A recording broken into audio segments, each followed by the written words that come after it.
नमस्कार विद्यार्थी मित्रों, ધોરણ 8 વિષય સામાજિક વિજ્ઞાન પાઠ 7 મહાત્માના માર્ગ પર 1 આપણે મહાત્મા એટલે કે મહાન આત્મા એવા કે આપણા બાપુ વિશે આજે પાઠની અંદર ચર્ચા કરવાની છે। એટલે કે મહાત્માના માર્ગ પર ગાંધીજી કઈ રીતે ભારતને આઝાદી અપાવવા માટે કેવા કેવા કાર્યો કર્યા એના વિશે આપણે ચર્ચા કરવાની છે। તો કે બાપુ રાષ્ટ્રપિતા અને મહાત્મા તરીકે જેને આપણે જાણીએ છીએ એવા એક મહાન પુરુષ છે મોહનદાસ કરમચંદ ગાંધી, જેનું ગાંધી બાપુનું આખું પૂરું નામ શું છે તો કે મોહનદાસ કરમચંદ ગાંધી, જેમણે કે એમને બેરિસ્ટરની પદવી પ્રાપ્ત કરી અને તેઓ વકીલાત કરવા માટે કે દક્ષિણ આફ્રિકા ગયા હતા। તો કે બેરિસ્ટર એટલે કે પોતે અહીંયા શિક્ષણ મેળવી, જે આપણે કહીએ કે વકીલાતનું શિક્ષણ મેળવી, બેરિસ્ટરની પદવી મેળવી અને વકીલાત કરવા માટે તેઓ દક્ષિણ આફ્રિકા જાય છે। હવે ત્યાં કે દક્ષિણ આફ્રિકાના જે મૂળ વતનીઓ હતા એ મૂળ વતનીઓ પરાધીન બનાવીને ગોરા લોકોએ સમૃદ્ધ દેશના માલિક બની બેઠા હતા। ત્યાં જે કાળા લોકો હતા એમને નીચી કક્ષાના ગણવામાં આવતા હતા કે ગોરા લોકો છે ત્યાં રાજ કરતા હતા, તો કે પોતાને દેશનો કે માલિક બનાવી અને બેઠા હતા। તો કે ગોરાઓની સરખામણીમાં અહીં ભારતીયોને બહુ જ ઓછા હક ભોગવવામાં મળતા હતા કે એ સમયે કે ત્યાં જે ભારતીયો હતા એ ભારતીયો કે કાળા ગણવામાં આવતા હતા।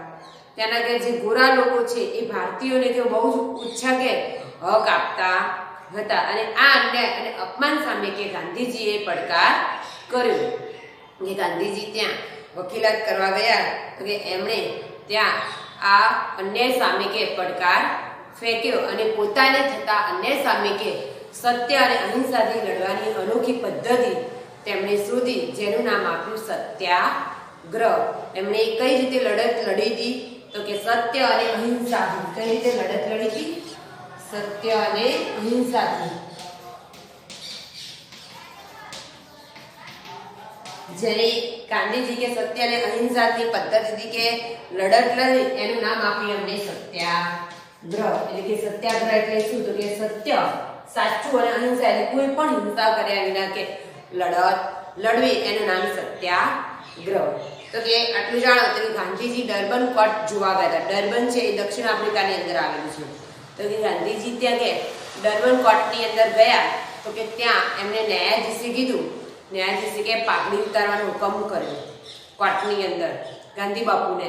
તો ગાંધી બાપુએ શું કીધું? હું કોર્ટ છોડી પણ પાઘડી ઉતારીશ નહીં। એમને કોર્ટ છોડી પણ પાઘડી પોતાની રીત એ પાઘડી કે ઉતારી નહીં અને પોતાનું સ્વમાન જાળવ્યું અને તેમનું આ વર્તન છે ત્યાં વસતા જે ભારતીયો છે એમને બહુ જ ગમ્યું, એટલે કે ભારતીયોને એ વર્તન ગમી ગયું। તો કે દક્ષિણ આફ્રિકામાં ગાંધીજીની આગેવાની હેઠળ લડત ચાલી અને ભારતીયોને અપાર કષ્ટો વેઠ્યા પણ ક્યાંય હિંસા ન આચરી। તો કે દક્ષિણ આફ્રિકાની અંદર ગાંધીજીએ કે આ સત્યાગ્રહ કર્યો એટલે કે લડત ચલાવી, એ લડતથી કે ભારતીયોને ઘણા બધા કષ્ટ વેઠવવા પડ્યા પણ ક્યાંય એમને કે હિંસા આચરી નહોતી। એ કઈ રીતે તો કે અહિંસાથી એમણે લડત ચલાવી હતી અને એમને પણ કે સફળતા મળી।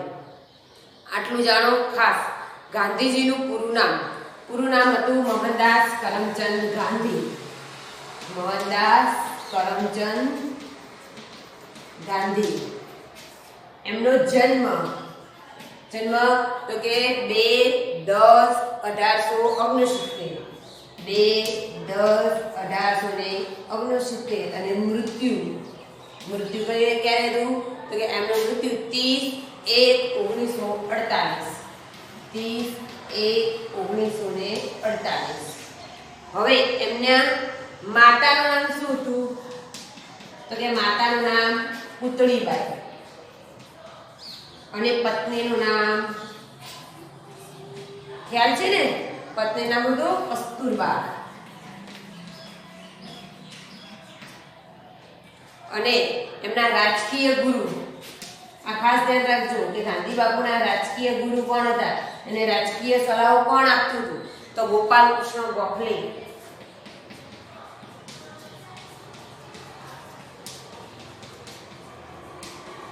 અને એમના જે આધ્યાત્મિક ગુરુ કહીએ,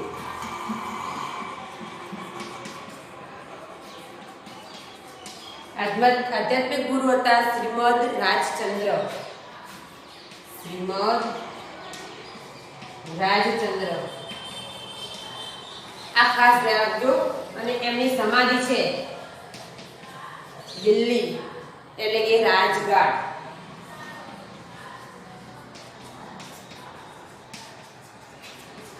આટલું ખાસ ધ્યાન રાખજો કે એમનો જન્મ 2/10/1869, મૃત્યુ 30/1/1948. માતાનું નામ ખુકડીબાઈ, પત્નીનું નામ કસ્તુરબા. રાજકીય ગુરુ હતા ગોપાલકૃષ્ણ ગોખલે અને આધ્યાત્મિક ગુરુ હતા શ્રીમદ રાજચંદ્ર. અને સમાધિ એમની હતી રાજઘાટ એટલે કે દિલ્હી. તો કે આ હતો ગાંધી બાપુનો પરિચય. તો કે ગાંધી બાપુ છે એ ગાંધી બાપુ કે દક્ષિણ આફ્રિકાની સત્યાગ્રહની સફળ લડત કરી અને ઈસવીસન 1915માં 46 વર્ષની ઉંમરે તેઓ ગાંધીજી ભારત પરત આવ્યા. કે એ જ્યારે દક્ષિણ આફ્રિકાની અંદર ગયા અને દક્ષિણ આફ્રિકાની અંદર ઈસવીસન 1915માં ક્યારે ઈસવીસન 1915ની અંદર તેઓ દક્ષિણ આફ્રિકાથી ભારત પાછા આવે છે. કેટલા વર્ષે? તો કે 46 વર્ષની ઉંમર ત્યારે હોય છે એમની. ત્યારે કે આવી અને એ દક્ષિણ આફ્રિકાની રંગભેદની લડતમાં કે એમની સફળતા મળતા કે આંતરરાષ્ટ્રીય સ્તરે લોકો તેમનો આદર કરતા હતા. એટલે કે આંતરરાષ્ટ્રીય વિશ્વની અંદર એમને લોકો કે માનતા હતા. અને મુંબઈની અંદર એપોલો બંદર ઉપર તેમનું ભવ્ય સ્વાગત કરવામાં આવ્યું હતું. તો કે ગોપાલકૃષ્ણ ગોખલેના કહેવાથી ગાંધીજીએ પહેલા વર્ષે આખા ભારતનો પ્રવાસ કર્યો. એમના રાજકીય ગુરુ કોણ હતા? તો કે ગોપાલકૃષ્ણ ગોખલે. તો ગોપાલકૃષ્ણ ગોખલેની સલાહથી એમણે આખા ભારતની અંદર એ 1915ની અંદર દક્ષિણ આફ્રિકાથી આવ્યા પછી બીજા વર્ષે કે આખા ભારતની એમણે મુલાકાત લીધી હતી અને ભારતનો પ્રવાસ કરી અને કે લોકોની જે જરૂરિયાત અને પરિસ્થિતિ સમજવાનો પ્રયાસ કર્યો. અને એક વર્ષના ભ્રમણ બાદ ગાંધીજીએ 25મી મે 1915ના દિવસે અમદાવાદના કોચરબ સત્યાગ્રહ આશ્રમની સ્થાપના કરી અને એક વર્ષ બાદ તેઓ સાબરમતી નદીના કિનારે આશ્રમ લઈ ગયા. તો કે ગાંધીજીએ કોચરબ આશ્રમની સ્થાપના ક્યારે કરી? તો ગાંધીજી 25મી મે 1915ની અંદર 25મી મે 1915ની અંદર અમદાવાદમાં કોચરબ આશ્રમ સ્થાપ્યો હતો. કોચરબ આશ્રમની સ્થાપના કરી હતી અને ત્યાં એમણે સત્યાગ્રહ આશ્રમ એટલે કે ત્યાં સત્યાગ્રહ કોઈ પણ લડતની ચર્ચા કરી હતી કે ત્યાં કરતા. અને એક વર્ષ બાદ તેઓ કે સાબરમતી નદીના કિનારે આશ્રમ લઈ ગયા. ત્યાં ચંપારણ સત્યાગ્રહ ઈસવીસન 1917. તો કે ચંપારણ કઈ જગ્યાએ આવેલું? તો કે હિમાલય તળેટીની નેપાળ નજીક જે બિહારનો ચંપારણ પ્રદેશ છે એ ચંપારણ પ્રદેશ એક આંબાવાડીઓ માટે પ્રખ્યાત છે. ચંપારણ પ્રદેશ કઈ જગ્યાએ? તો કે બિહારની અંદર ચંપારણ પ્રદેશ છે જે આંબાવાડિયા તરીકે પ્રખ્યાત છે. શેના તરીકે? તો કે આંબાવાડિયા માટે કે પ્રખ્યાત છે. એ જગ્યાએ કે સત્યાગ્રહ લડવામાં આવ્યો હતો. શા માટે કે? તો કે ચંપારણની અંદર યુરોપિયન જે જમીનદારો હતા એ એટલે કે યુરોપિયન એટલે કે અંગ્રેજો જે હતા તો કે યુરોપિયન જમીનદારો 3:20 ભાગમાં કે ભળીનું ફરજિયાત વાવેતર કરી અને ઉત્પાદન સસ્તી કિંમતે કે વેચવાની ખેડૂતોને ફરજ પાડતા હતા. તો કે ચંપારણની અંદર કેવું હતું કે ચંપારણની અંદર ચંપારણ ગામ છે તો કે ચંપારણની અંદર જે ખેડૂતો હતા એ ખેડૂતોને યુરોપિયન જે અંગ્રેજો હતા ત્યાંના મતલબ જમીનદારો જે હતા એ જમીનદારો શું કરતા? ખેડૂતો પાસે કે 3:20 એટલે કે 3:20 વીઘા હોય 3 વીઘાની અંદર ફરજિયાત કે ગળીનું વાવેતર કરવાનું. શાનું વાવેતર? ગળી. તો કે ગળીનું વાવેતર કરી અને એ ગળી શું કરતા હતા?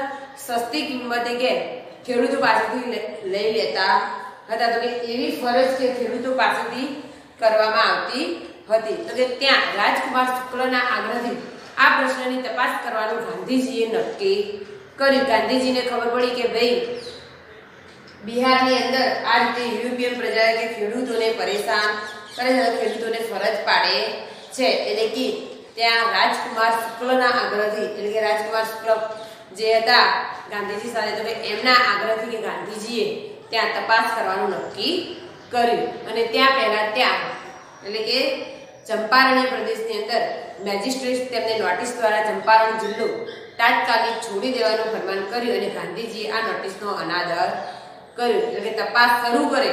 એમના યુરોપિયન પ્રજાને ખબર પડી કે અહીંયા ગાંધીજી તપાસ કરશે, બરાબર. તો કે ત્યાં એમને શું કર્યું કે ગાંધીજી તપાસ કરે એ પહેલા શું કર્યું કે એમને નોટિસ આપી દેવામાં આવી કે ગાંધીજીને કે અહીંયા કે આવું નહીં, કે આ એરિયા કે એમને તાત્કાલિક કે ચંપારણ જિલ્લો છોડી દેવો, એવું કે નોટિસ કે બહાર પાડવામાં આવ્યું. પણ ગાંધીજી શું કર્યું, એ નોટિસનો અનાદર કર્યો અને ગાંધીજીએ ખેડૂતોની જે મુશ્કેલીઓ હતી એ મુશ્કેલીઓની અંદર તૈયાર કરી અને સરકારમાં રજૂઆત કરી અને ચંપારણની અંદર મોતીહારી ગામમાં રહી અને ગાંધીજી આ પ્રથા સામે લડત લડી હતી. ચંપારણ આખો જિલ્લો છે, ચંપારણ જિલ્લો છે, તો કે એની અંદર મોતીહારી ગામ હતું, એની અંદર ગાંધીજી રહ્યા અને ગાંધીજી ત્યાં રહી અને ચંપારણને જે સત્યાગ્રહ હતો એની અંદર સફળતા મેળવી. એટલે કે એ ચંપારણ્યની અંદર સામે લડત ચલાવી અને સત્યાગ્રહ સામે કે એમને સફળ થયો અને ચંપારણ આ સત્યાગ્રહે આખા દેશના લોકોનું ધ્યાન ખેંચ્યું. તો કે પહેલો સત્યાગ્રહ ભારતની અંદર હતો, તો કે આ સત્યાગ્રહની અંદર સફળતા મળતા જ કે ગાંધીજી કે આખા દેશની અંદર લોકો તરફ કે એમનું ધ્યાન ગયું. હવે જે બીજો ખેડા સત્યાગ્રહ,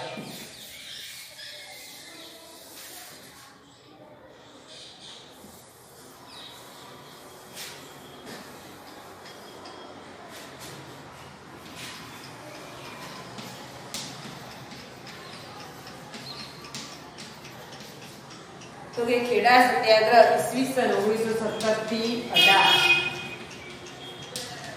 આ ખાસ સાલ એટલે કે ચંપારણ સત્યાગ્રહ ક્યારે થયો, તો કે 1917. ખેડા સત્યાગ્રહ 1917 થી 18. તો કે ખેડા સત્યાગ્રહ એ 1917 માં કે ખેડા જિલ્લાની અંદર અતિવૃષ્ટિ થઈ, અતિવૃષ્ટિ એટલે કે વધારે વરસાદ પડ્યો અને પાક નાશ પામ્યો. આમ છતાં કે સરકારે ખેડૂતોને મહેસૂલ માફ કરવાને બદલે જમીન મહેસૂલ ઉઘરાવવાનું નક્કી કર્યું. હવે ખેડૂતો પાસે અનાજ જ નહોતું, છતાંય કે સરકારે એમની પાસે કે મહેસૂલ ઉઘરાવવાનું ચાલુ જ રાખ્યું કે નક્કી કર્યું અને ગાંધીજીના નેતૃત્વ હેઠળ ખેડૂતોએ બ્રિટિશ સરકાર સામે સત્યાગ્રહ શરૂ કર્યો. તો કે એની સામે ખેડૂતોએ કે અંગ્રેજ સરકાર સામે કે એમણે લડત શરૂ કરી.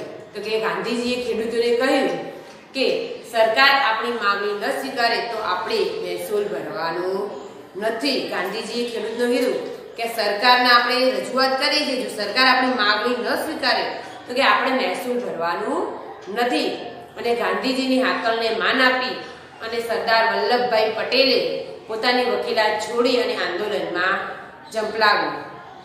પૂછાય કે સરદાર વલ્લભભાઈ પટેલ કયા સત્યાગ્રહથી જોડાયા, તો કે ખેડા સત્યાગ્રહથી એ ગાંધીજી સાથે જોડાયા. તો કે એ સમયે કે ગાંધીજીની હાકલ એટલે કે ગાંધીજીને સત્યાગ્રહની અંદર કે એમની પડકાર સામે કે ગાંધીજી સામે કે સરદાર વલ્લભભાઈએ એમની સાથે રહી અને કે એ સમયે કે સરદાર વલ્લભભાઈ વકીલાત કરતા હતા, વકીલ હતા. તો કે એ વકીલાત છોડી અને એમણે આંદોલનની અંદર ઝંપલાવેલ કે આંદોલનની અંદર ભાગ ભજવ્યો અને ગાંધીજીએ કમિશનરને પત્ર લખીને જણાવ્યું કે જો નબળી સ્થિતિવાળા ખેડૂતોનું મહેસૂલ માફ થશે તો સારી સ્થિતિવાળા ભરી દેશે. ગાંધીજીએ એવું કીધું કે જે બી ખેડૂતો છે એ ખેડૂતોની અંદર જે સારી સ્થિતિ નથી કે મહેસૂલ બિલકુલ ભરી શકે એવા છે જ નહીં, તો કે એ લોકોનું જો સરકાર તરફથી માફ કરવામાં આવશે તો સારી સ્થિતિવાળા કે ખેડૂતો છે એ મહેસૂલ ભરશે. તો અંતે કલેક્ટરે આવો હુકમ 1918માં આપતા આંદોલન સફળ થયું. તો કલેક્ટરે કે માન્ય રાખ્યો હુકમ કે બરાબર છે, એમણે ઈસવીસન 1918ની અંદર કે બરાબર છે કે આંદોલન કે સફળ થયું. પણ ખેડાની કે લડતની પરિણામની દ્રષ્ટિએ નહીં પરંતુ સિદ્ધાંતની દ્રષ્ટિ મહત્વની રહી. ખેડૂતોની અંદર જાગૃતિ આવી અને સરકાર તરફનો ડર દૂર થયો. તો ખેડૂતો જે સરકાર તરફથી એમ ડરતા હતા એમના અંદરથી કે ડર દૂર થઈ ગયું અને ગાંધીજી અને દેશને કે વલ્લભભાઈ પટેલ જેવા નિષ્ઠાવાન અને સમર્પિત સાથી મળી રહ્યા. તો કે ગાંધીજીને એક સરદાર વલ્લભભાઈ કે નિષ્ઠાવાન એક સાથ સહકાર વાળા કે એમના નેતા મળી રહ્યા. હવે બીજું છે રોલેટ એક્ટ. રોલેટ એક્ટ ઈસવીસન 1919. તો કે રોલેટ એક્ટ એ પ્રથમ વિશ્વયુદ્ધમાં ઇંગ્લેન્ડનો વિજય થયો. કે જ્યારે પ્રથમ વિશ્વયુદ્ધ થયું 1914 થી 18માં, બરાબર, એ સમય દરમિયાન કે વિશ્વયુદ્ધની અંદર કે ઇંગ્લેન્ડનો વિજય થયો. આ સમયે કે બ્રિટિશ સરકારે રોલેટ એક્ટની જાહેરાત કરી હતી. એક કાયદો છે રોલેટ એક્ટ, બરાબર. તો કે એ સમયે કે બ્રિટિશ સરકારે કે રોલેટ એક્ટનું કે જાહેરાત કરી હતી. હવે રોલેટ એક્ટમાં શું હતું? તો કે રોલેટ એક્ટ મુજબ કે કોઈ પણ વ્યક્તિની ધરપકડ કારણ આપ્યા વિના કરી શકાય તથા ખાસ અદાલતમાં કામ ચલાવીને તેને સજા કરી શકાય એવી જોગવાઈ હતી. હવે રોલેટ એક્ટની અંદર શું હતું? આ કાયદાની અંદર તો કે આ કાયદાની અંદર એવું હતું કે કોઈ પણ વ્યક્તિની ધરપકડ કરી શકો કારણ આપ્યા વિના, અને એના ઉપર કે અદાલતની અંદર કેસ પણ ચલાવી શકો અને સજા પણ થઈ શકે એવી જોગવાઈ હતી. એવો આ કાયદાનો નિયમ હતો, બરાબર. તો કે આ કાયદાનો અભિવ્યક્તિ કે સ્વતંત્રતા જેવા મૂળભૂત અધિકારો પર અંકુશ લગાવવો. તો કે ભારતના એક નાગરિક તરીકે કે વ્યક્તિની જે અભિવ્યક્તિ કે વ્યક્તિની જે સ્વતંત્રતા હતી, મૂળભૂત અધિકારો હતો, એના ઉપર કે અંકુશ રાખવામાં આવતો હતો. જ્યારે કે પોલીસોનો વધુ પડતા અધિકારો મળે એ માટે હતો અને લોકોએ આ કાયદાનો વિરોધ કર્યો અને ગાંધીજીએ રોલેટ એક્ટને કાળો કાયદો કહ્યો છે. ગાંધીજીએ રોલેટ એક્ટને કયો કાયદો કહ્યો છે? તો ગાંધીજીએ આ કાયદાને કે કાળો કાયદો કહ્યો છે. પૂછાય કે રોલેટ એક્ટને કયો કાયદો કયો છે? ગાંધીજીએ તો કે કાળો કાયદા તરીકે એમને ઓળખ્યો છે. તો કયો છે? અને રોલેટ એક્ટ છે એ રોલેટ એક્ટના સત્યાગ્રહથી કે બ્રિટિશ શાસન સામે કે સમગ્ર ભારતમાં કે સંઘર્ષ હતો જ, જો કે મોટે ભાગે શહેરો પૂરતો સીમિત. અને રોલેટ એક્ટનો કાયદો કે આખા ભારતની વિરુદ્ધ જ હતો. એ કે બધા માટે નુકસાનકારક જ હતો, પરંતુ કે ભારતની અંદર સૌથી પહેલો કે સંઘર્ષ હતો અને એ શહેરની અંદર વધારે જોવા મળતો હતો. અને દેશની અંદર કાયદામાં જોઈએ કે વિરોધમાં સંઘર્ષો નીકળ્યા, હડતાલોનું આયોજન પણ થયું અને આ આંદોલનને દબાવવા દમનકારી માર્ગ પણ અપનાવવામાં આવ્યો. તો કે સરકારે આ આંદોલનને દબાવવા માટે કે ઘણા બધા પ્રયાસો કર્યા હતા. હવે બીજો કાંડ છે જલિયાવાલા બાગ.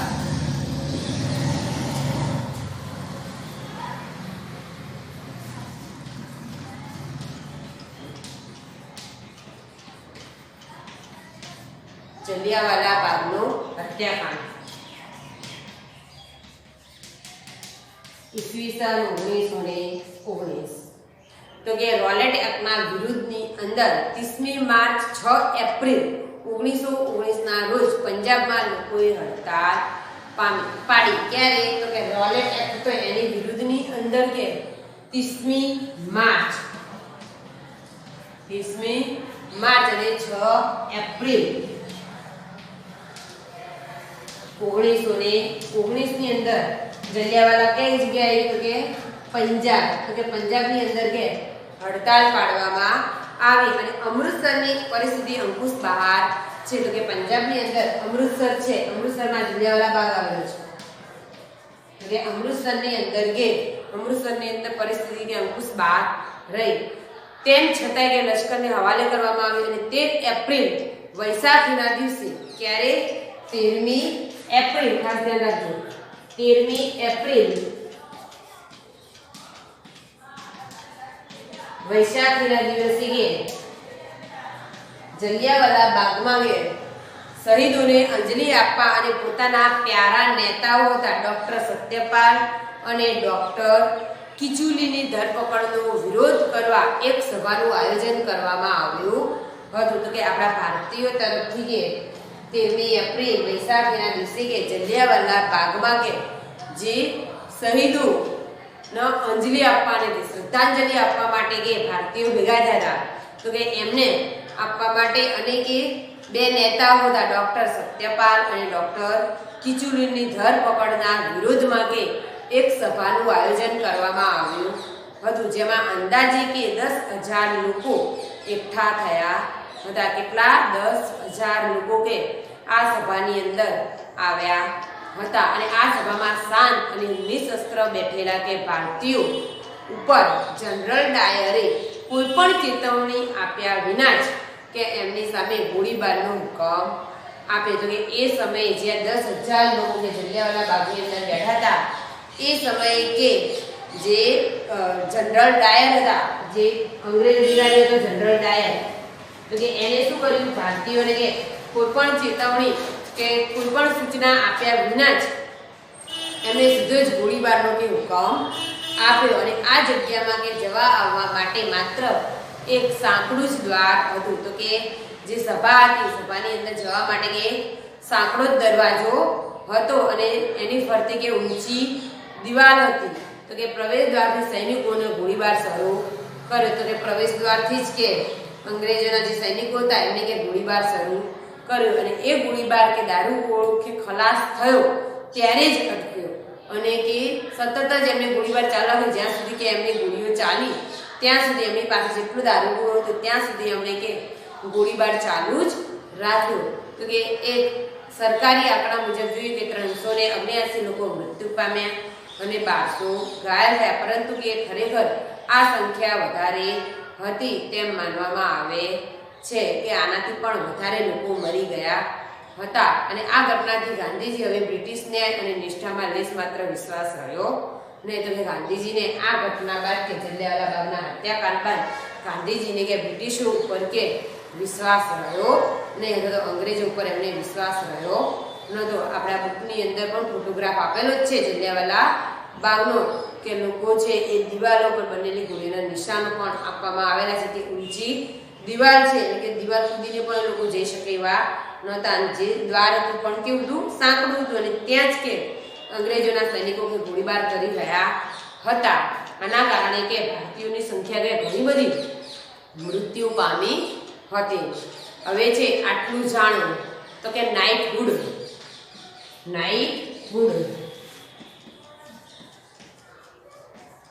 તો કે નાઇટહુડનો કિતાબ છે કે બ્રિટિશ રાજા કે રાણી દ્વારા કોઈ પણ વ્યક્તિની અસાધારણ વ્યક્તિગત સફળતા કે લોક સેવા માટે આપવામાં આવતો એવોર્ડ હતો. નાઇટહુડ એટલે એક એવોર્ડ હતો કે અંગ્રેજો તરફથી કે અંગ્રેજોના રાજા કે રાણી તરફથી કે કોઈ વ્યક્તિ હોય એ કંઈક વ્યક્તિગત સફળતા મળે તો કે એના માટે એમને કે આવો એવોર્ડ આપવામાં આવતો હતો. તો કે જલિયાવાલા બાગના હત્યાકાંડની અંદર વિરોધમાં કવિવર રવિન્દ્રનાથ ટાગોરે કે નાઇટહુડનો કિતાબ કે પરત કરી દો. કોણે? રવિન્દ્રનાથ ટાગોરે. એમણે આ એવોર્ડ લીધો નહોતો, પરત કર્યો હતો, પાછો આપ્યો હતો.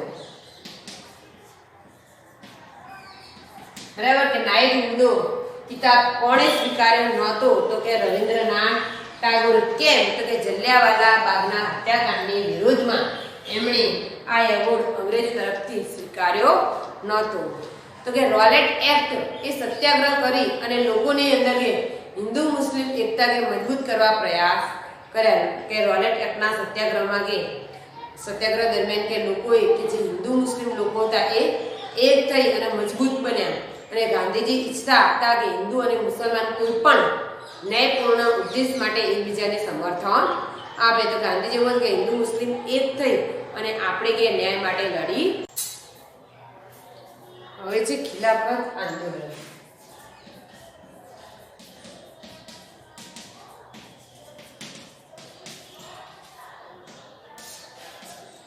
ખિલાફત આંદોલનની અંદર કે પ્રથમ વિશ્વયુદ્ધ બાદ કે મિત્ર રાષ્ટ્રનો વિજય પછી કે વિજેતા રાષ્ટ્રોને પરાજિત તુર્કી સાથે સંધિ કરવામાં આવે. એટલે કે જ્યારે ઇંગ્લેન્ડનો વિજય થયો ત્યારે 14 થી 18 ની અંદર પ્રથમ વિશ્વયુદ્ધ થયું એ સમય દરમિયાન કે પ્રથમ વિશ્વયુદ્ધ બાદ જે મિત્ર રાષ્ટ્રો હતા એની અંદર જે ઇંગ્લેન્ડ સાથે કે જોડાયેલા રાજ્યો હતા એ વિજય થયા. અને વિજય પછી કે જે પરાજિત રાજ્યો હતા, જે હારી ગયા હતા, એ રાજ્યો કે જે તુર્કી જે જર્મનીને હતા એમની સાથે કે સંધિ કરવામાં આવી. સંધિ એટલે કે સમજૂતી કરવામાં આવી. અને આ સંધિની શરતો કે તુર્કી માટે કડક અને અન્યાયી હતી. કે જે પણ સમજૂતી જે શરતો હતી એ તુર્કી માટે કેવી હતી? કડક અને અન્યાયી હતી, પણ તુર્કીનો સુલતાન એ વખતે કે ઇસ્લામ ધર્મનો ખલીફા એટલે કે ધાર્મિક વડો હતો. જે સમયે તુર્કીના જે સુલતાન એટલે જે રાજા હતા એ રાજા કે ઇસ્લામ ધર્મના ખલીફા હતા એટલે ધાર્મિક વડા પણ હતા. તો કે સંધિ મુજબ તેનું ખલીફા પદ રદ કરવામાં આવ્યું. એ સમયે કે જ્યારે સંધિ કરવામાં આવી ત્યારે કે જે તુર્કીના સુલતાન હતા એમનું ખલીફા પદ કે રદ કરવામાં આવ્યું. રદ એટલે કે એમને ધાર્મિક વડામાંથી નિવૃત્ત કરવામાં આવ્યા. તો કે આ સંધિનો વિરોધ કરવામાં ભારતમાં જે આંદોલન થયું એને ખિલાફત આંદોલન કહેવાય છે. તો કે એ સમયે ભારતની અંદર કે જે આંદોલન થયું એને ખિલાફત આંદોલન કહે છે. અને એની અંદર અલીબાઈએ મૌલાના શૌકત અલી અને મૌલાના મોહમ્મદ અલીએ આ ખિલાફતના મુખ્ય નેતા હતા. ખિલાફત આંદોલન કોણે શરૂ કર્યું? તો કે ખિલાફત આંદોલનના બે નેતા હતા જેમનું નામ હતું અલીબાઈ મૌલાઓ. અલીબાઈના મૌલાઓ અને બીજા હતા શૌકત અલી. બીજા હતા મૌલાના મોહમ્મદ અલી શૌકત. મૌલાના શૌકત અલી અને બીજા હતા મૌલાના મોહમ્મદ અલી.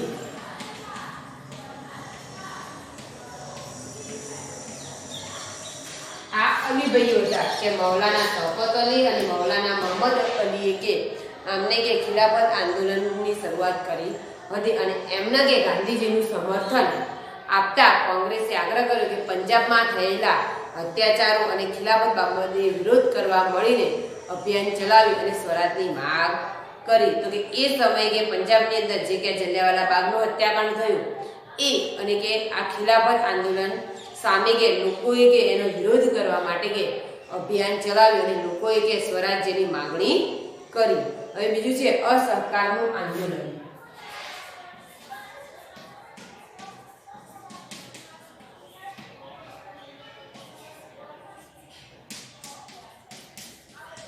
અસહકારનું આંદોલન ઈસવીસન 1920 થી 22 સમય દરમિયાન કે ચાલ્યું હતું. તો કે પોતાના પ્રસિદ્ધ પુસ્તક હિન્દ સ્વરાજ ગાંધીજી લખ્યું. ગાંધીજીનું પુસ્તક કયું હતું પ્રસિદ્ધ? તો ગાંધીજીનું કે પ્રસિદ્ધ પુસ્તક હતું હિન્દ સ્વરાજ. તમે જોયેલું પણ હશે કે એની અંદર ગાંધીજીના બધા પ્રસંગો અને એમની ચર્ચા છે. તો એ ગાંધીજીએ ઈસવીસન 1909 ની અંદર આ પુસ્તક પ્રસિદ્ધ રીતે લખ્યું હતું. જેમાં અંદર ગાંધીજીએ કહ્યું છે કે ભારતમાં બ્રિટિશ શાસન ભારતીયોના સહયોગથી જ સ્થપાયું હતું. કે ભારતની અંદર જો અંગ્રેજોએ શાસન કર્યું હોય તો કે ભારતીયોના સાથ સહકારથી જ એમણે કે સ્થાપ્યું હતું અથવા તો એમણે શાસન કર્યું હતું. જો કે એમને ભારતનો સાથ સહકાર ન મળ્યો હોય તો કે ભારતની અંદર એ શાસન કરી શક્યા હોત નહીં. અને આ શાસન આ સહયોગના કારણે જ ચાલી રહ્યું છે. જો કે ભારતના લોકોએ પોતાનો સહયોગ પરત લઈ લીધો હોત તો એક જ વર્ષની અંદર કે બ્રિટિશ શાસન સમાપ્ત થઈ જાય અને સ્વરાજની સ્થાપના થઈ જશે. તો કે આપણે કે ભારતીયો જ એમને સાથ સહકાર આપ્યો હતું અને ભારતીયોના કારણે જ કે પોતે ભારતની અંદર કે શાસન સ્થાપી શક્યા હતા. તો કે અસહકારના વિચાર પર ગાંધીજીએ આંદોલન શરૂ કર્યું હતું.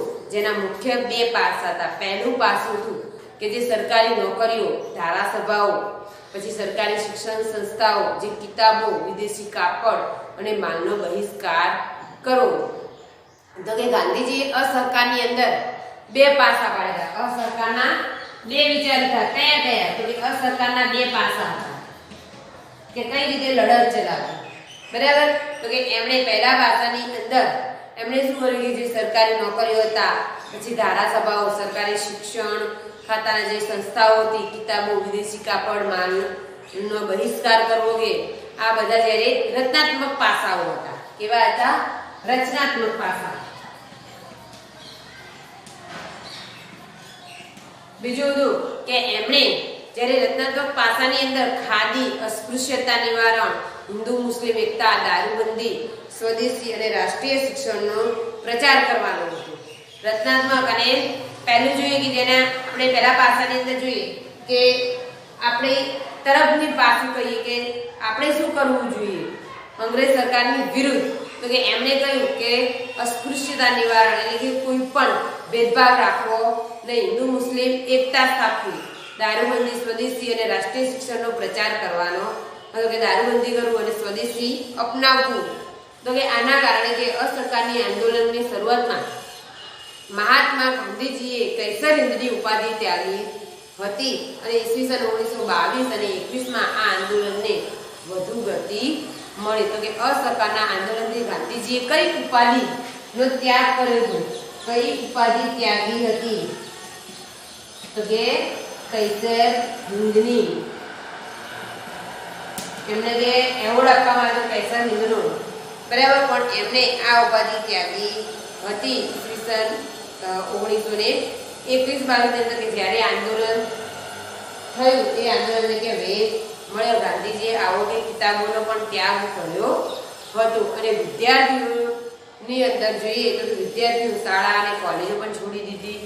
મોતીલાલ નહેરુ એટલે કે જવાહરલાલના પિતા હતા મોતીલાલ નહેરુ, શ્રી રાજગોપાલચારી અને અસફ અલી જેવા ઘણા વકીલોએ કે વકીલાતનો પણ ત્યાગ કર્યો હતો. આપણા પુસ્તકની અંદર પણ આપ્યું છે ગાંધી બાપુ અને સરદાર વલ્લભભાઈ પટેલ બંનેને કે દક્ષિણની અંદર કે જે મીઠાના સત્યાગ્રહના નેતાની અંદર લોકોને કે રાજાજીના નામથી પણ ઓળખવામાં આવે છે. ગાંધીજી સાથે કે વાતચીત કરતા જે ચક્રવર્તી રાજગોપાલચારી છે વયોવૃદ્ધ એટલે વૃદ્ધ થઈ ગયા હતા અને એમણે કે દક્ષિણની અંદર મીઠાના સત્યાગ્રહના નેતાને કે લોકો કે રાજાજીના નામથી પણ ઓળખે છે. તો કે આ જે બધા નેતાઓ હતા કે મોતીલાલ નહેરુ, રાજગોપાલચારી, અસફ અલી જેવા નેતાઓ કે વકીલાત પણ છોડી દીધી હતી. મોટા ભાગના કે જે ચૂંટાયેલા સભ્યો હતા ધારાસભાની અંદર, જે સ્થાનિક સ્વરાજ્યની સંસ્થાઓ હતી એમાં પણ એમને રાજીનામા આપ્યા. જે કોઈ ભારતીયો કે ધારાસભાની અંદર પછી સ્થાનિક સ્વરાજ્યની અંદર હતા એમને પણ રાજીનામા આપ્યા. કેટલાક કે સરકારી કર્મચારીઓ પણ નોકરી છોડી દીધી. લોકોએ કે ઠેર ઠેર વિદેશી કાપડની હોળીઓ કરી અને ઘેર ઘેર રેડિયો કાઢતા થયા અને સ્વદેશી પ્રચાર થયો. કાશી વિદ્યાપીઠ, બિહાર વિદ્યાપીઠ, જામિયા મલિયા ઇસ્લામિયા, ગુજરાત વિદ્યાપીઠ જેવા રાષ્ટ્રીય સંસ્થાઓની પણ સ્થાપના થઈ. તો કે એ સમયે જે અંગ્રેજોની સ્કૂલો કે આ મતલબ બધી શાળા કોલેજો એ શું કર્યું? વિદ્યાર્થીઓ છોડી દીધી અને જે આપણી રાષ્ટ્રીય શાળાઓ હતી એમની શરૂઆત કરી. તો કે મહાત્મા ગાંધીજીએ આ હિંસક આંદોલનના વિરુદ્ધમાં હતા. જ્યારે કે 1922માં ખેડૂતોના એક ટોળાએ ગોરખપુર જિલ્લાના ચૌરી ચૌરા ઉત્તર પ્રદેશની અંદર આવે છે. તો કે ચૌરી ચૌરાના પોલીસ સ્ટેશન ઉપર હુમલો કરી અને આગ લગાડી અને એની અંદર 22 જીવતા પોલીસોને સળગાવી દીધા. તો કે આ આંદોલન કેવું ચાલતું હતું? આમ હિંસક નહીં, અહિંસક હતું. મહાત્મા ગાંધીજી કેવું હતું કે હિંસક એટલે કોઈ આવી પ્રવૃત્તિ આચરવી નહીં, કોઈને નુકસાન થાય એવું કાર્ય કરવું અહિંસક માનનારા હતા, અહિંસાથી ચાલનારા હતા, બરાબર. તો કે એ હિંસક આંદોલનના વિરુદ્ધમાં હતા. ગાંધીજી કે હિંસક આંદોલનની અંદર વિરુદ્ધમાં હતા. તો કે એ સમયે કે 1922માં ઉત્તર પ્રદેશના જે ખેડૂતો હતા એ ખેડૂતોએ શું કર્યું કે એ ખેડૂતોના ટોળાએ કે ઉગ્ર થઈ અને ગોરખપુર જિલ્લાના કઈ જગ્યાએ? ગોરખપુર,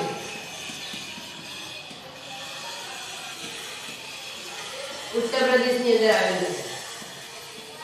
ઉત્તર પ્રદેશના ગોરખપુર જિલ્લાના જે ચૌરી ચૌરા ગામ હતું, ચૌરી ચૌરા ગામની અંદર પોલીસ સ્ટેશનની અંદર હુમલો કરી અને એની અંદર 22 પોલીસો હતા એમને કે સળગાવી દીધા. આ કારણે કે ગાંધીજીએ અસહકારનું આંદોલન શું કર્યું? એકાએક પાછું ખેંચી દીધું અને ખેડૂતોને બેકાબૂ થયા નહોતા છતાં તેને શાંતિપૂર્ણ સંઘર્ષ પર પોલીસે ગોળીઓ ચલાવી હતી. તો કે એ સમયે કે આવા ઉગ્ર ખેડૂતોએ કે જે આંદોલન ચલાવ્યું એની સામે કે પછી પોલીસોને કે ગોળીબાર શરૂ કરવો પડ્યો અને અસહકારનું આંદોલન સમાપ્ત કરી અને ગાંધીજીએ ગ્રામીણ વિસ્તારની અંદર રચનાત્મક કાર્ય કરવા ઉપર ધ્યાન આપ્યું. તો કે ગાંધીજીએ રચનાત્મક કાર્ય એટલે જે આપણું સ્વદેશી હતું એની પર ધ્યાન કે રેડિયો કાઢતા શીખવું, પછી એની અંદર જે સ્વદેશી માલનો સ્વીકાર કરવો. તો કે એમણે રચનાત્મક કાર્ય શરૂ કર્યું અને 20 દશકાના અંદર મધ્યની અંદર ગ્રામીણ વિસ્તારની અંદર જે સામાજિક કાર્યો હતા એમાં ગાંધીવાદીઓએ પોતાનું લોકમત ફેલાવવાની અંદર એમને મદદ મળી અને એ સમય દરમિયાન આરએસએસ અને કમ્યુનિટી પાર્ટી ભારતીયની સ્થાપના પણ આ સમયગાળાની અંદર મહત્વપૂર્ણ ઘટનાઓ થઈ. જો કે એ સમયની અંદર 2022ની અંદર પણ ભારતીય કમ્યુનિટી પાર્ટી અને આરએસએસની સ્થાપના પણ કરવામાં આવી હતી અને ભારતના ભવિષ્યને જો ધ્યાનમાં લઈને આ પક્ષોનો વિચારનો મોટો તફાવત રહ્યો. તો કે એના કારણે પણ આ રાજકીય પક્ષો જે પોલિટિકલ પાર્ટીઝ કહીએ આપણે એ પાર્ટીઓને પણ એમને વિચાર અને જાણકારી પણ એ સમયે મળવા લાગી. આટલું જાણ્યું તો કે આસામની અંદર અસમ જે હતું એ અસમની અંદર કે ગાંધી મહારાજ કી જય કા નારા લગાવી અને ચાના બગીચાના મજૂરોએ પોતાનું વેતન વધારવાની માંગ શરૂ કરી હતી. તો કે ગાંધીજીને સમયે કે બહુ જ માન હતું, સ્માન હતું કે એ સમયે અસમની અંદર કે ગાંધી મહારાજની જયના નારા દ્વારા કે મજૂરોએ પોતાનું વેતન મેળવ્યું હતું. પછી કે અસમની અંદર ઘણા બધા અસમીય કે વૈષ્ણવ વજનના ગીતોની અંદર કૃષ્ણની જગ્યાએ કે ગાંધીરાજનું યશગાન કરતા હતા. અને ભારતની અંદર જે કે દેશી રજવાડાઓ હતા એ દેશી રજવાડાઓમાં ગાંધીજી કે પ્રભાવિત હતા. જે પૈકી ગોંડલના રાજા હતા, વડોદરાની જનો ગોંડલના રાજા હતા સર ભગવતસિંહે કે પોતાના રાજ્યની અંદર રચનાત્મક કાર્યને વેગ આપ્યો કે પોતાના રાજ્યની અંદર એ રાજાએ કે પોતે કે રાજ્યની અંદર રચનાત્મક કાર્યો કરવાની શરૂ કરી હતી. રચનાત્મક કાર્યો એટલે કે સ્વદેશી કે રેડિયો કાચવાનો સ્વદેશીનો પ્રચાર. તો કે આ સમય દરમિયાન કે જે રાજા હતા ભગવતસિંહે કે એમણે કન્યા શિક્ષણ કે પણ ફરજિયાત કર્યું અને એમણે કન્યા કેળવણી ઉત્તેજન આપવા માટે પણ ગોંડલની અંદર કે શાળા ખોલી હતી અને એમણે પણ એક શબ્દકોશ રચ્યો હતો ગુજરાતી ભાષાનો ભગવદ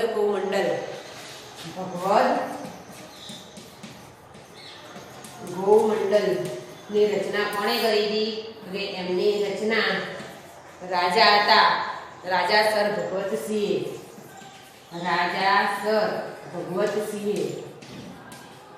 ભગવતસિંહજીએ કે આની રચના કરી હતી. આ એક ગુજરાતી શબ્દકોશ છે. શું છે? ગુજરાતી શબ્દકોશની રચના કરી હતી. તો કે આ રીતે એમણે પણ આવી રીતે પુસ્તકો અને આવા કાર્યો કરી અને એમણે પણ આનો વિરોધ કર્યો હતો. હવે છે સાયમન કમિશન.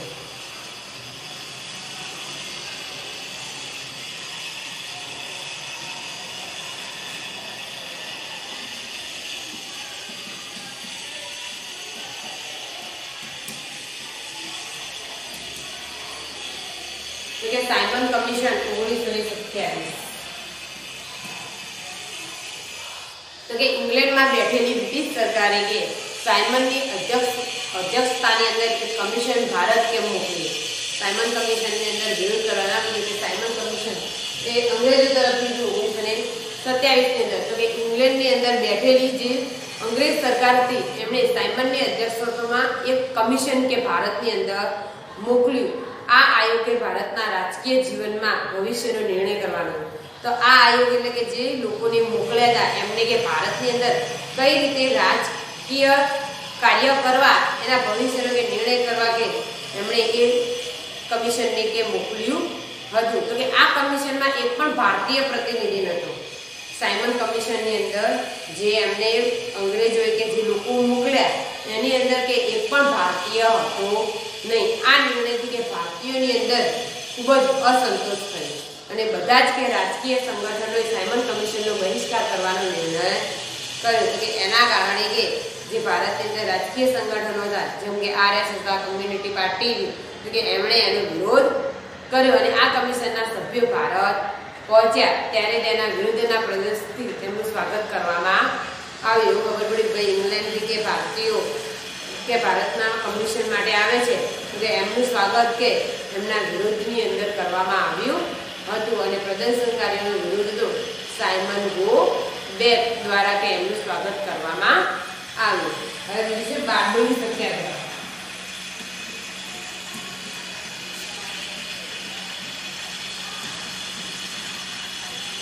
બારડોલી સત્યાગ્રહ ઈસવીસન 1928. તો કે બારડોલી સત્યાગ્રહની અંદર અંગ્રેજ સરકારે કે બારડોલી ખેડૂતો ઉપર કરવેરા 22% વધારો કરી લીધો હતો. બારડોલી એટલે ગુજરાતની અંદર આવેલું છે. તો કે ત્યાં બારડોલી સત્યાગ્રહની અંદર શું કર્યું હતું કે બારડોલીના જે ખેડૂતો હતા એ ખેડૂતોના કરવેરા ઉપર 22% વધારો કર્યો. કેટલા? કરવેરા ઉપર 22% 22%નો વધારો કર્યો. આના કારણે ખેડૂતોએ એનો વિરોધ કર્યો અને ખેડૂતોએ સરકારને રજૂઆત કરી, પણ સરકાર પર એની કઈ અસર થઈ નહીં અને છેવટે ખેડૂતોએ સત્યાગ્રહ કરવાનું નક્કી કર્યું અને વલ્લભભાઈએ આ આંદોલનની આગેવાની સ્વીકારી કે બારડોલી સત્યાગ્રહની આગેવાની કોણે સ્વીકારી હતી? વલ્લભભાઈ પટેલે. તો કે એમણે રવિશંકર મહારાજ અને જુગતરામ દવે જેવા કાર્યકર્તાઓની મદદ મળી. તો કે સરદાર વલ્લભભાઈને કે એ સમયે રવિશંકર મહારાજ અને જુગતરામ દવે જેવા નેતાઓનો સાથ સહકાર મળ્યો અને ખેડૂતો કે નિર્ભય બની અને કાયદાનો ભંગ કરવા લાગ્યા. વલ્લભભાઈના જુસ્સાદાર ભાષણોથી ખેડૂતોમાં હિંમત આવી. અંતે અંગ્રેજ સરકારે કે વલ્લભભાઈને પુના બોલાવ્યા અને ખેડૂતોના પ્રતિનિધિઓની હાજરીમાં ન્યાયપૂર્ણ મહેસૂલ નક્કી કરવામાં આવ્યું અને આ સફળ સત્યાગ્રહથી વલ્લભભાઈને સરદાર તરીકે ઓળખવામાં આવ્યા. ક્યારે કે એમને સરદાર તરીકે ઓળખવામાં આવ્યા વલ્લભભાઈને? તો કે બારડોલીના સત્યાગ્રહથી એમને સરદારનું બિરુદ મળ્યું હતું. એમને ત્યારથી સરદાર વલ્લભભાઈ પટેલ તરીકે ઓળખવા લાગ્યા. ત્યારથી એ સત્યાગ્રહની અંદર જોડાયા. કયા સત્યાગ્રહથી? તો ખેડાના સત્યાગ્રહથી એમણે આંદોલનની અંદર શરૂઆત કરી હતી, પણ બારડોલીના સત્યાગ્રહથી એમને સરદારનું બિરુદ મેળવ્યું હતું. તો કે આપણે આ જોઈએ કે સત્ય માટેનો આગ્રહ એટલે સત્યાગ્રહ. બ્રિટિશ સત્તાને કે એવો અનુભવ થયો કે 20મી સદીથી સત્યાગ્રહ શબ્દને કે અંગ્રેજી ભાષામાં સમાવી લાવે. અંગ્રેજી ભાષાના શબ્દનો અસમજ નથી પડતો. તો કે સત્તાની અંદર કે દુરુપયોગની સામે કે એક નૈતિક આંદોલન છે. વિદેશમાં કે માર્ટિન લ્યુથર કિંગ અને નેલ્સન મંડેલા ઉપર આ પદ્ધતિની ખાસ કે અસર પડી. આજે વિશ્વના કોઈ પણ ભાગની અંદર આ પ્રકારના આંદોલન માટે સત્યાગ્રહ શબ્દ વાપરી શકાય છે અને આ શબ્દ એક આંતરરાષ્ટ્રીય બની ચૂક્યો હતો. હવે એ સમય દરમિયાન કે આપણે જોઈએ કે સરદાર વલ્લભભાઈ પટેલ હતા એ 1945-47ની અંદર આઝાદીના વાર્તાલાપ માટે એક મહત્વની ભૂમિકા નિભાવી હતી અને 1918માં કે એમણે સ્વતંત્રતાના આંદોલનની અંદર પ્રથમ હરોળમાં રહેનારા સરદાર વલ્લભભાઈ પટેલ અને 1931માં કોંગ્રેસના અધ્યક્ષ બન્યા હતા. હવે છે નહેરુ અહેવાલ.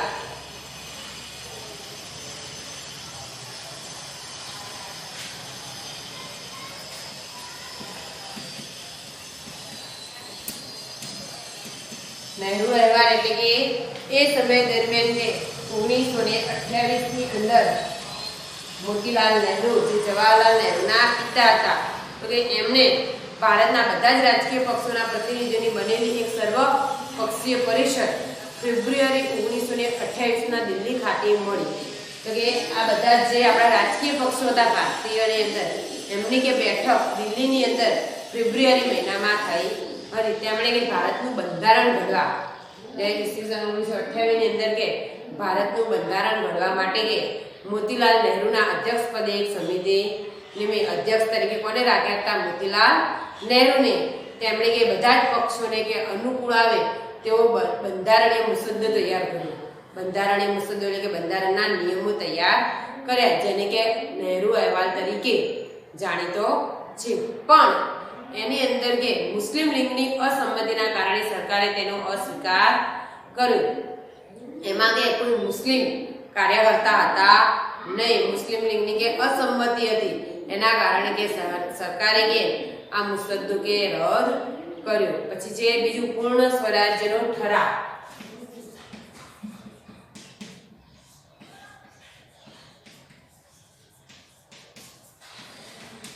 પૂર્ણ સ્વરાજ્યનો ઠરાવ ઈસવીસન 1929.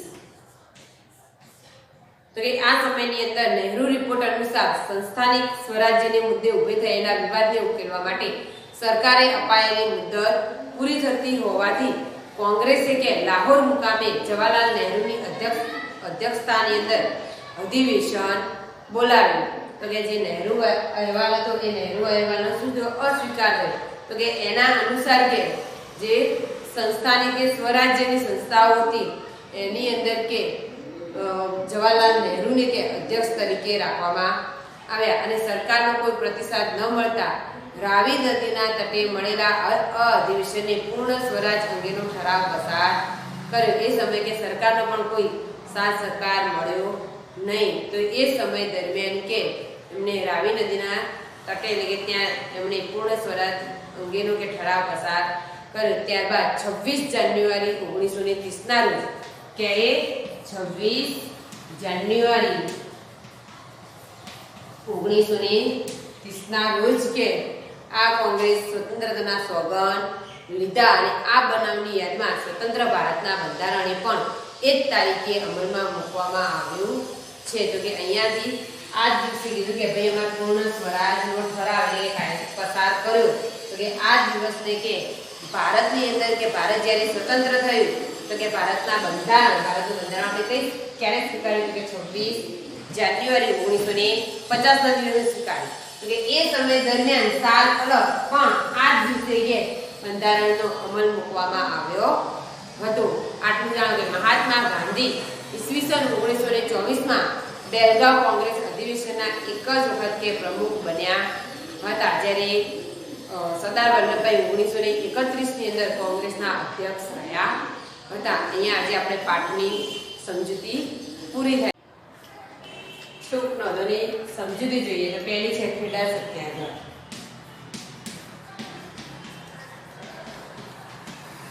ખેડા સત્યાગ્રહ કઈ સાલમાં? તો ઈસવીસન 1617માં ખેડા જિલ્લાની અંદર કે અતિવૃષ્ટિના કારણે કે પાક નાશ થયો અને આ પાક નાશ થતા કે અંગ્રેજ સરકારે શું કર્યું? ખેડૂતોને જમીન મહેસૂલ કે માફ કરવાને બદલે જમીન મહેસૂલ ઉઘરાવવાનું શરૂ કર્યું. આથી શું થયું કે ખેડૂતોએ મહેસૂલ માફ કરવા અંગે કે અંગ્રેજ સરકારને કે અરજીઓ કરી પણ સરકારે કોઈ જવાબ આપ્યો નહીં. આથી ખેડૂતોએ શું કર્યું? ગાંધીજીને મળ્યા. તો કે ગાંધીજીને કે વલ્લભભાઈ પટેલનો સાથ રાખી સાથ સહકાર લઈ અને અંગ્રેજ સરકાર સામે કે એમણે સત્યાગ્રહ શરૂ કર્યો અને જે સત્યાગ્રહ શરૂ કર્યો એને ખેડા સત્યાગ્રહ નામે જાણીતો બન્યો. તો ગાંધીજીએ ખેડૂતોને કહ્યું કે સરકાર આપણી માંગણી ન સ્વીકારે તો આપણે મહેસૂલ ભરવાનો નથી. તો કે ગાંધીજીએ એમને કીધું કે જો સરકાર આપણી માંગણી ન સ્વીકારે કે આપણે મહેસૂલ ભરવાનો નથી. અને ગાંધીજીએ ખેડાના કમિશનરને પત્ર લખીને જણાવ્યું કે જો નબળી સ્થિતિવાળા ખેડૂતો મહેસૂલ માફ થશે તો જ સારી સ્થિતિવાળા મહેસૂલ ભરી દેશે. ગાંધીજી કહ્યું ખેડાના કમિશનરને સરકારને જણાવ્યું કે જો સારી સ્થિતિવાળા કે નબળી સ્થિતિવાળાને જો માફ થશે તો જ કે સારી સ્થિતિવાળા ખેડૂતો કે મહેસૂલ ભરશે. આખરે કે અંગ્રેજ સરકારે કે ને ખેડૂતો સાથે સમાધાન કરવું પડ્યું અને ખેડા સત્યાગ્રહ સફળ થયો. અને ખેડા સત્યાગ્રહથી કે ખેડૂતોમાં જાગૃતિ અને નિડરતા આવી અને દેશને વલ્લભભાઈ પટેલ જેવા કે પોલાદી નેતા અને મનોબળવાળા કે નિષ્ઠાવાન નેતા કે એમને મળ્યા. બીજું છે બારડોલી સત્યાગ્રહ.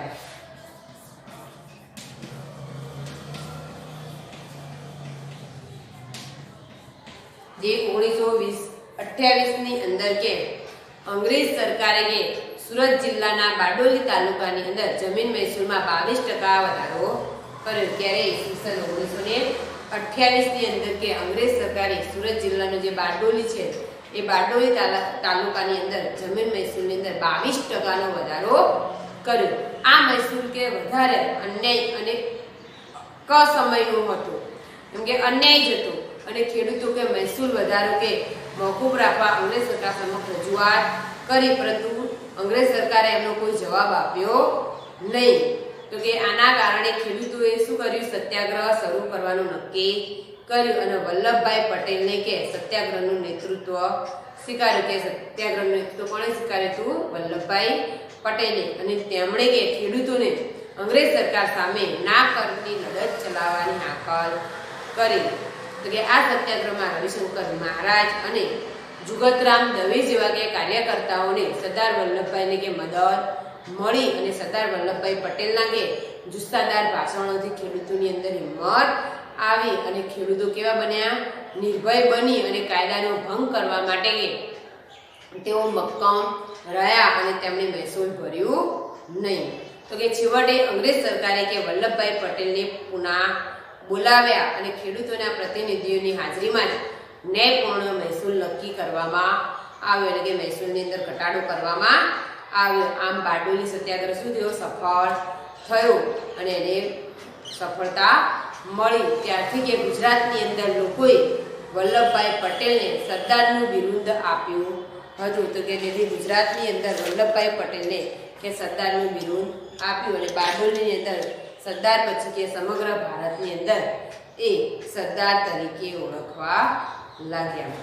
હવે ત્રીજી ટૂંક છે જલિયાવાલા બાગ હત્યાકાંડ.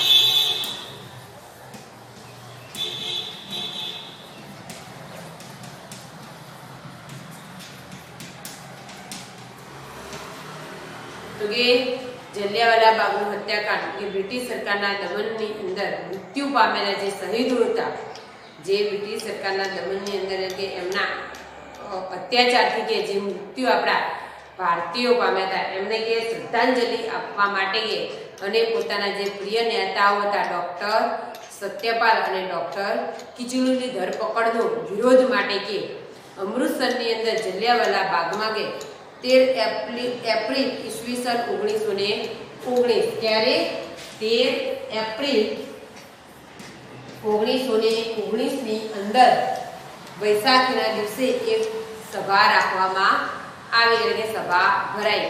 આ સભાની અંદર લગભગ 10,000 જેટલા લોકો હતા, જેની અંદર સ્ત્રીઓ, પુરુષો અને બાળકો મળી અને 10,000 જેવા લોકો હતા. અને બાગની ફરતે 1.5 મીટર જેટલી ઊંચી દિવાલ હતી. તો કે બાગની ચારે બાજુ મોટી ઊંચી દિવાલ હતી. ત્યાં જવા અને આવવા માટે ફક્ત એક જ સાંકડો દરવાજો હતો. તો કે આ સભા ચાલતી હતી ત્યારે અમૃતસરની અંદર પોલીસના વડા હતા જનરલ ડાયર, એમ કે લશ્કરી ટુકડી સાથે ત્યાં આવી પહોંચ્યા અને તેમણે કે શાંત અને નિશસ્ત્ર બેઠેલા જે આપણા ભારતીયો હતા લોકો, એ લોકોને વિખરાઈ જવાની ચેતવણી આપ્યા વિના જ, એમને કોઈ સલાહ સૂચન આપ્યા વિના જ સૈનિકોએ કે એ દ્વારથી જ કે ગોળીબાર શરૂ કર્યો અને જ્યાં સુધી કે દારૂગોળો ખલાસ ન થયો ત્યાં સુધી એમણે ગોળીબાર ચાલુ જ રાખ્યો. અને સરકારી આંકડા મુજબ જોઈએ તો કે 379 લોકો મૃત્યુ પામ્યા અને 1200